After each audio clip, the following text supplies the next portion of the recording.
Je me rapproche des enfants qui font la première communion. Peut-être pour qu'on en voit 3 ou 4. Il y en a peut-être. Est-ce qu'il y en a 3 ou 4 qui veulent bien venir ici? Qui veut venir ici? 1, 2, 3, 4. Allez, venez. Hop. Alors, vous n'avez qu'à regarder par devant. Comme ça, vous allez voir. Ils vont vous voir. Et puis, je vais vous poser quelques petites questions, ne vous inquiétez pas. Parce que c'était pas au courant, donc. On peut les applaudir quand même, parce qu'ils ont eu le courage.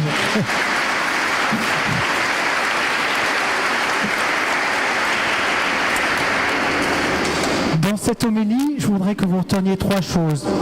Passage, famille et présence. On pourrait dire plein de choses dans cette fête du Saint-Sacrement, mais on retiendra le passage, la famille et la présence. Alors vous avez préparé votre première communion pendant toute une année, presque. Et puis, en fait, la semaine dernière, vous étiez où ça? Vous avez fait votre retraite de première communion où ça? Chez les Clarisses. Exactement, chez les Clarisses. Et qu'est-ce que vous avez fait? Comment ils fêtent la Pâque, les Juifs? On l'a entendu tout à l'heure, parce que Jésus il voulait fêter la Pâque. Ils fêtent comment la Pâque? Vous vous souvenez, vous avez fait quoi là-bas, chez les Clarisses? On a fait un repas. Ils font un repas, les Juifs. Un repas pour se souvenir que Dieu est venu les sauver.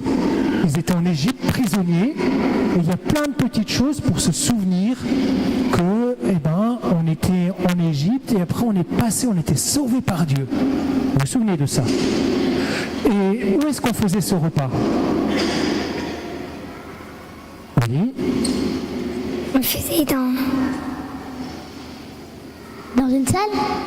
Pardon? Dans une salle. Oui, dans une salle. Et ça, c'est très important. Parce qu'on faisait donc ce repas dans une salle. On va y revenir tout à l'heure. Ça, c'est très important.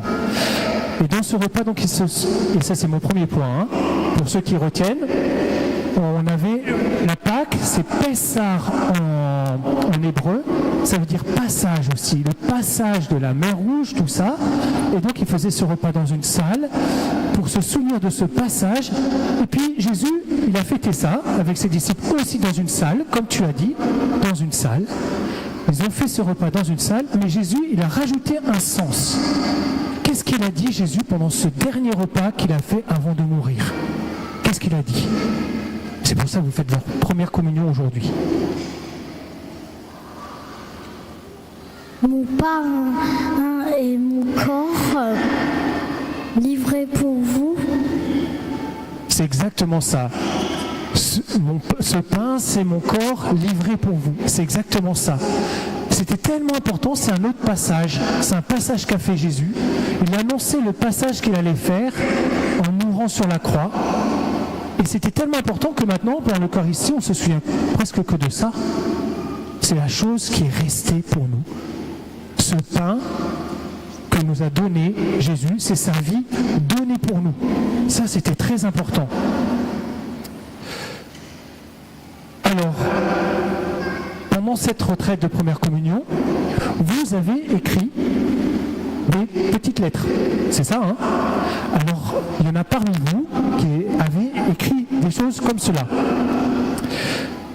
Il y en a une, on lui a demandé, mais pourquoi tu veux faire ta première communion? Voilà ce qu'elle a répondu.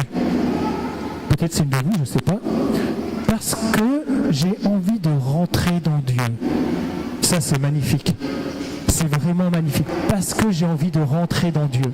C'est exactement ça. On pourrait dire, mais c'est Dieu qui rentre en moi. Et en même temps, par la même occasion, on rentre dans Dieu. Elle avait tout à fait raison. Et puis, ça, c'est possible de rentrer dans Dieu si tu ne l'accueilles pas seulement avec ta bouche. Vous allez recevoir tout à l'heure le corps du Christ dans vos mains. Vous allez faire un trône avec vos mains pour recevoir le roi des rois. Et vous l'allez recevoir. Et si vous ne l'accueillez pas seulement dans votre bouche, mais aussi avec votre cœur, comme le voulaient certains d'entre vous, pouf, vous allez rentrer un peu dans Dieu. Ça, c'est superbe. Et il y en a d'autres qui ont répondu, qui ont dit aussi, moi c'est pour recevoir Jésus dans mon cœur, pour rencontrer Jésus, pour communiquer avec lui et lui parler. Vous voyez allez vivre cela, tous les enfants? Vous voulez aussi communiquer avec Jésus pendant votre première communion? Ceux qui veulent communiquer avec Jésus, lèvent la main. Oh, ben voilà, là, c'est magnifique. Et bien c'est ça. On communique, on apprend à communiquer avec Jésus. Et ben voilà. D'autres ont dit, c'est pour pouvoir faire partie de la famille de Dieu. Alors, je vous dis, vous faites déjà partie de la famille de Dieu depuis votre baptême. Vous êtes tous habillés en blanc, ça rappelle votre baptême. Vous faites déjà partie de la famille de Dieu. Mais c'est vrai, il y en a une qui disait, ou un, je ne me souviens plus, qui disait, oui, mais c'est pour fréquenter davantage la famille de Dieu, rentrer plus, faire plus partie. Et c'est vrai que vous en saurez plus sur Jésus à force, parce que là c'est la première des communions, pas la communion, la première des communions. Donc en fait, à force, vous allez apprendre à le connaître, à faire partie de cette famille de Dieu. Donc après le passage des Juifs, le passage en Dieu, maintenant on va passer au deuxième point, la famille. Ça c'est important. Et c'est ce que vous m'avez dit tout à l'heure. Où se fait ce repas pour les Juifs? Vous avez dit où? Dans une salle. Dans une salle, oui. Donc en famille. Et ça c'est important. Avec qui Jésus a voulu prendre son repas? Avec tous les autres du peuple. Oui, mais il n'était pas avec tous ceux du peuple, ils n'étaient pas beaucoup dans la salle. Avec les 12 apôtres. Oui, donc en fait, en les prenant ses disciples avec lui, il a dit, vous êtes ma famille. Parce que ce repas, ça se prenait dans la famille. Donc s'il prend les disciples, il dit, on va prendre cette Pâque, on va la faire ensemble, c'est qu'on est une famille. Une famille, et ça c'est très important. Ça veut dire que Jésus, il considère tous ses disciples, et nous ici, tous les chrétiens, nous sommes ses disciples, nous sommes de sa famille.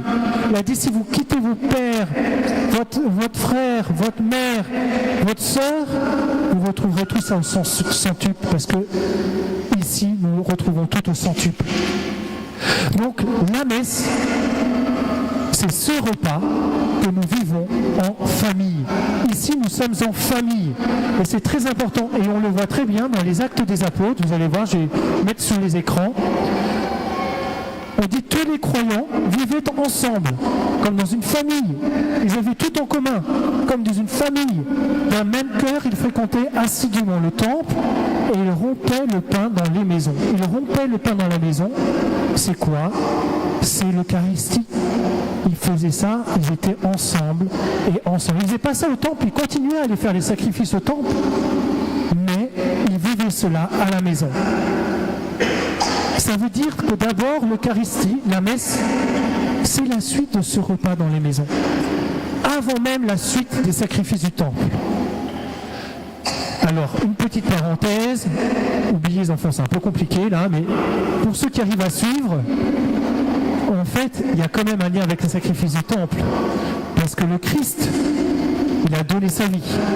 En donnant sa vie sur la croix, ça c'est vraiment ce qui était annoncé par tous les sacrifices du temple. Et nous, à la messe, on est comme dans un ascenseur.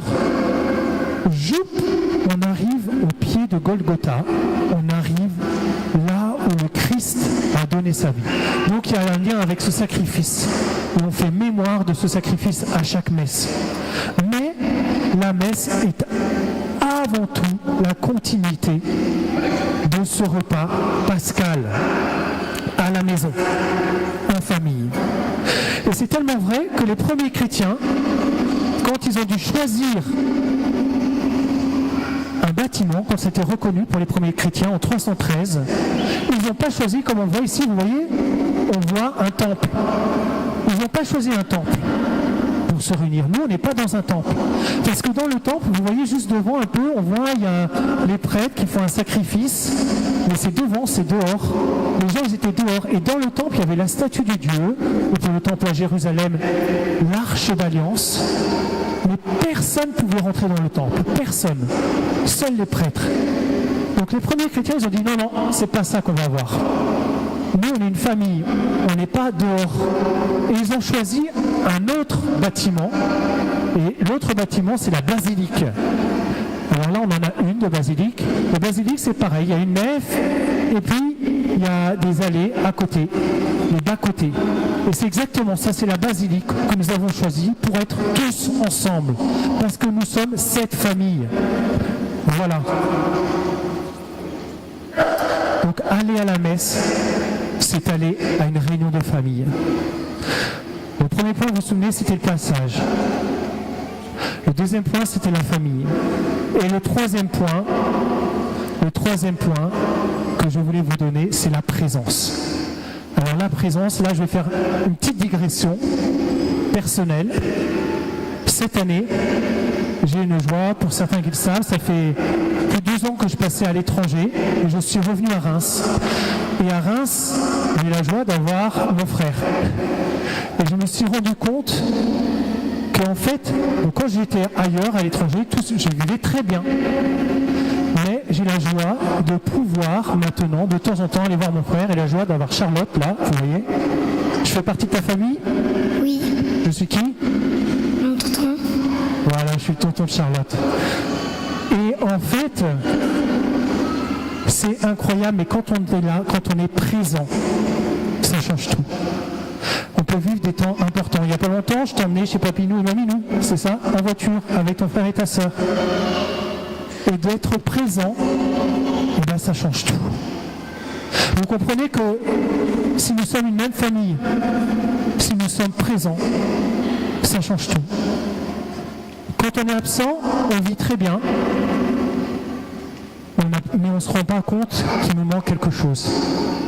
Quand on est présent, on est capable de vivre des moments qu'on n'aurait pas pu vivre si on avait été absent.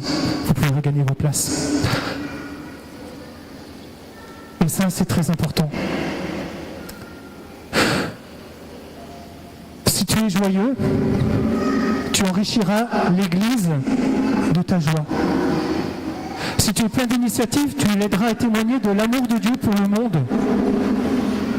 Si tu es perdu, tu ne sais pas où aller, tu y trouveras une direction. Et dans tous les cas, dans cette Église, tu y trouveras une présence. La présence de Christ, qui est là pour toi, qui se donne pour toi, concrètement à travers tes frères et sœurs, concrètement dans le sacrement. Il est là pour toi, il te dit ceci est mon corps, ceci est mon sang livré pour toi. Oui, c'est donné pour toi. Alors je m'adresse à toi, chacun d'entre vous qui faites votre première communion aujourd'hui, je m'adresse à toi. Tu t'apprêtes à recevoir un trésor. Le corps du Christ sera là dans tes mains. Il sera réellement présent à toi. Sois présent à lui. Parle-lui dans ton cœur. Remercie-le parce qu'il t'accueille à la table de sa famille. Accueille-le et dis-lui Amen. Oui, moi aussi je veux vivre le même passage. Aimer comme tu as aimé. Apprends-moi, Jésus.